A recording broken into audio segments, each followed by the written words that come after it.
Les Russes sont divisés sur la guerre en Ukraine. Alors que certains n'hésitent pas à sortir manifester contre l'invasion, d'autres soutiennent l'offensive militaire des forces russes. Mais les effets des sanctions économiques prises contre la Russie se font déjà sentir dans le quotidien de nombreux citoyens. Face à l'effondrement du rouble, beaucoup tentent désespérément de retirer leurs économies des banques. Il y a d'énormes files d'attente partout, mais la plupart des machines n'ont plus d'argent. La guerre commence à inquiéter la population, en particulier les jeunes. Les gens commencent vraiment à avoir peur.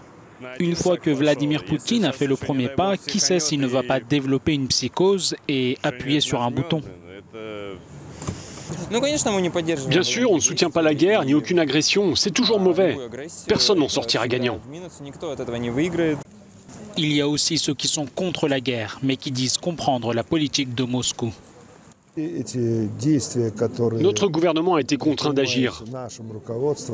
Il est très difficile de faire des pronostics. Nous voulons la paix. Nous avons besoin de la paix. Et d'autres personnes tiennent le même discours que le Kremlin. Pour eux, c'est à cause de l'Occident qu'il y a la guerre en Ukraine. Ils ont provoqué la Russie. Ce sont les Ukrainiens qui sont responsables. Et Poutine a raison. Je veux le dire au monde entier. Poutine est celui qui a raison. Quelques milliers de Russes ont bravé l'interdiction de manifester dimanche pour dire non à la guerre. Des milliers de manifestants ont été arrêtés. Mais ce sont les jeunes qui ont grandi avec la gouvernance de Vladimir Poutine qui ont le plus peur. La peur d'être au front. Il y a des appréhensions. Tout le monde est un peu entre deux chaises. Aucun d'entre nous n'aimerait être là-bas. Nous avons peur de manifester parce que Poutine a tous les pouvoirs.